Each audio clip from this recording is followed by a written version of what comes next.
Hallo und herzlich willkommen zurück zum Thema HTML und CSS. Diesmal machen wir Textformatierung.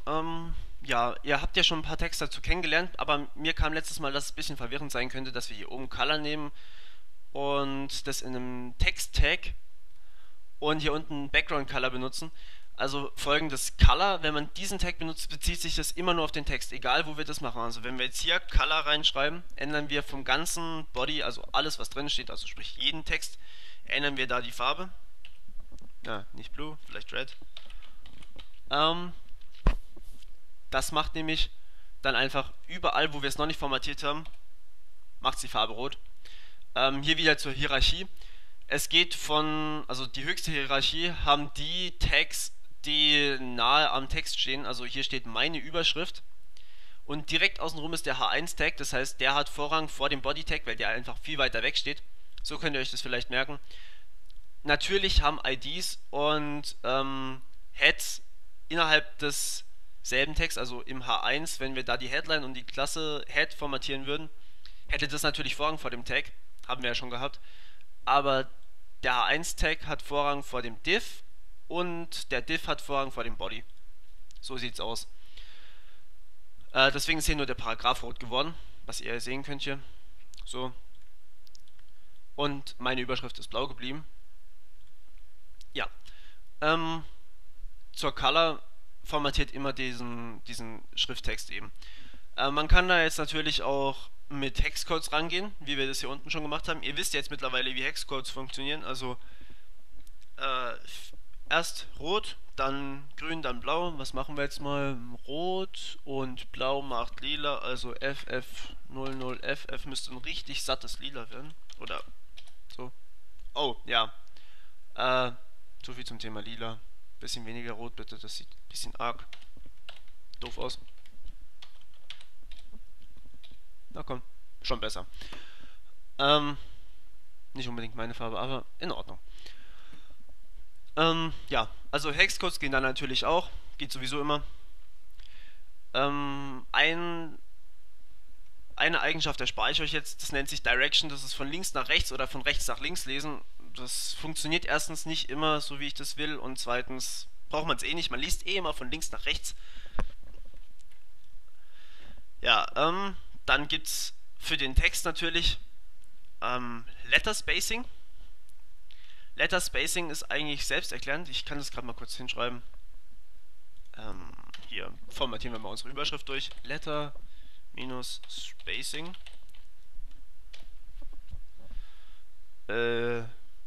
Ja, Default-Wert nennt sich Normal. Ups, Semikolon natürlich. Man kann da jetzt aber auch Pixel angeben. Einfach zum Beispiel 5px. Dann gucken wir mal, was das macht. Also Normal ist jetzt das da. 5px ist das da. Der packt dann einfach hier noch ein paar Pixel zusätzlich rein als Abstand. Wenn ich jetzt hier 50 Pixel reingebe, dann sieht das ein bisschen komisch aus. Aber zur Demonstration, meine Überschrift, total fett. Und wenn ich hier minus 5 Pixel, minus 50 wäre ein bisschen arg komisch, dann haben wir halt hier so ein komisch formatiertes Dings. Wobei, warum nicht? Mal minus 50 ausprobieren. Ja. Ja, dann haben wir ja unser links nach rechts lesen. Rechts nach links lesen. Funktioniert anscheinend auch so. Meine Überschrift. Hübsch. Gut, packen wir das Ganze wieder auf 5 Pixel. Also normalerweise lässt man es auf Normal, dass man es auch schön lesen kann. Nur zur Demonstration, wie sowas aussehen könnte. Ja. Gut, dann gibt es noch die Line Height, wie auch immer. Linienhöhe. Ich kann Englisch einfach nicht richtig aussprechen, manche Sachen. Gehütte.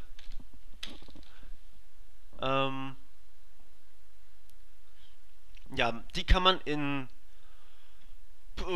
Pixel kann man sie auf jeden Fall angeben. Zentimeter kann man sie angeben. Ich meinte, man kann sie sogar in Punkt angeben. Was eigentlich? Machen wir Pixel. Ja, hier die Linienhöhe. Einfach ein bisschen höher gemacht. Ihr seht es hier mit der Formatierung, ist auch ziemlich komisch. Warum eigentlich gerade 9?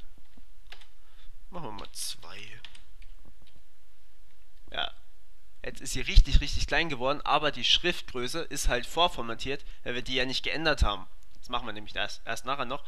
Wenn wir jetzt aber hier mal 20 eingeben, haben wir wahrscheinlich groß genug. Ja, immer noch nicht ganz. Dann machen wir 70, dass man es auch gut sehen kann. So, 70. Jetzt ist unsere Linie 70 Pixel hoch. Hier. Das Ganze ist eine einzige Zeile. Und die Schrift innen drin ist ein bisschen kleiner. Das heißt, wir haben jetzt einfach die Zeilenhöhe verändert und sonst nichts. Man kann sogar ein Prozent angeben. Also ein Prozent von unserer kompletten Höhe. Würde ich aber nicht machen. Kommt bei Linienhöhe nicht so toll. Ja. Aber nur, dass ihr es mal wisst, wie man das macht. Ihr wollt ja unbedingt alles wissen, nehme ich an. Gut, dann haben wir hier schon gehabt, Text Align. Also Center macht klar Sinn, dass es Mitte ist. Links ist Left und rechts ist Right. Wer hätte es gedacht? Ich könnte eigentlich das da unten da stehen lassen. Dass ihr das auch noch später habt. Was gibt es dann noch? Da gibt es eigentlich nur noch eins, was wirklich von Wert ist. Und zwar Justify. Justify. Das ist die Blockschrift. Macht jetzt hier natürlich keinen Unterschied, außer dass uns wieder alles nach links setzt. Wenn wir jetzt hier eine Zeile voll hätten, dann wäre, also ihr kennt ja Blockschrift eigentlich. Ich kann es mal demonstrieren. Das da einfach mal kopieren.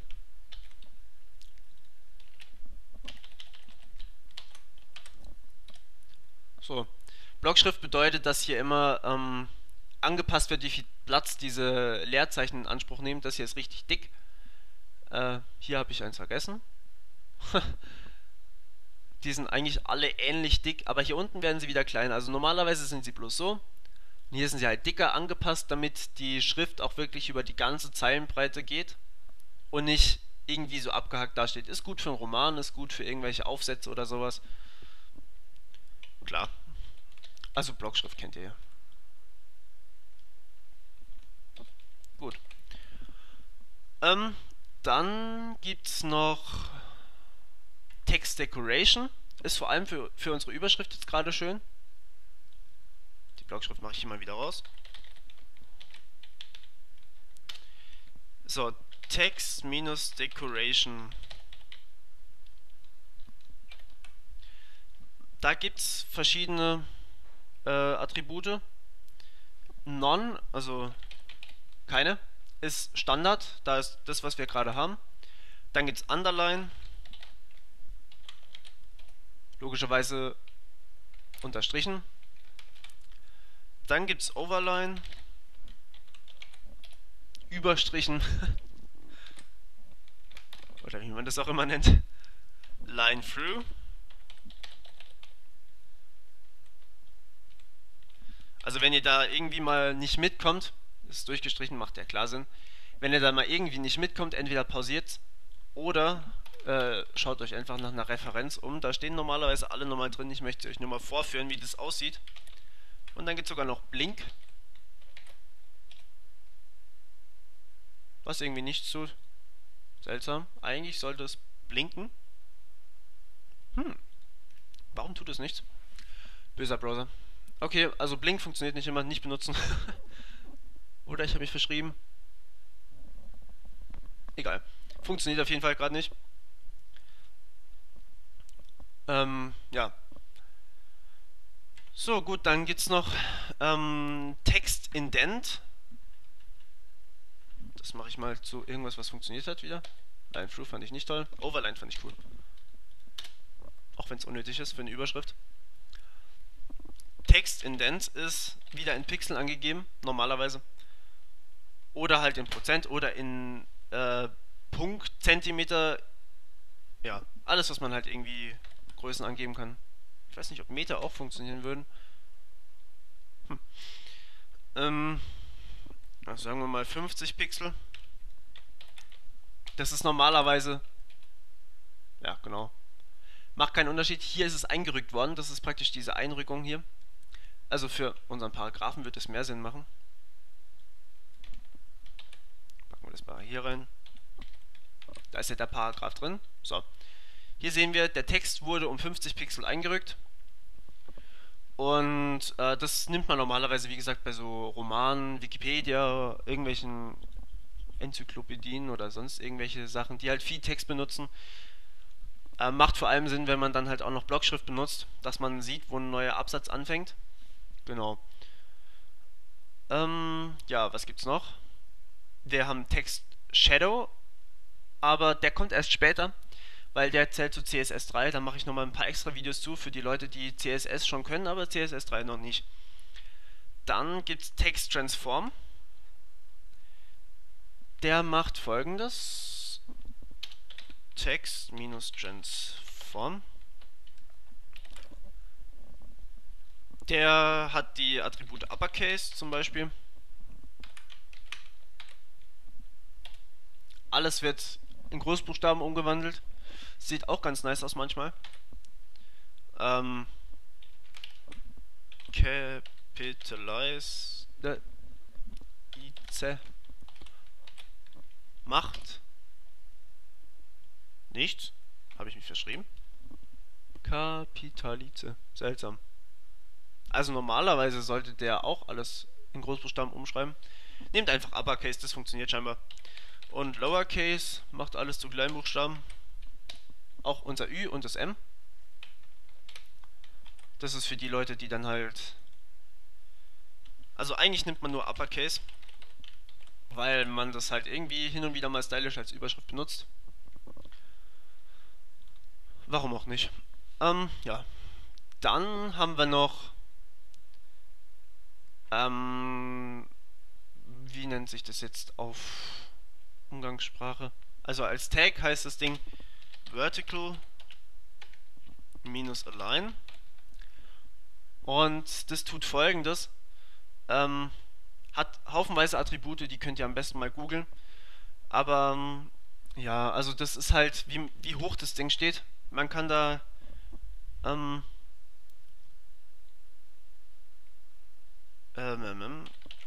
Beispiel Sub machen. Okay, das macht jetzt in dem Fall keinen Sinn. Das würde ich eher in Span reintun. Wie heißt denn unser Span hier? Haben wir nicht, na toll. Dann packen wir hier einfach einen rein. Ich dachte, ich hätte da noch einen drin gehabt.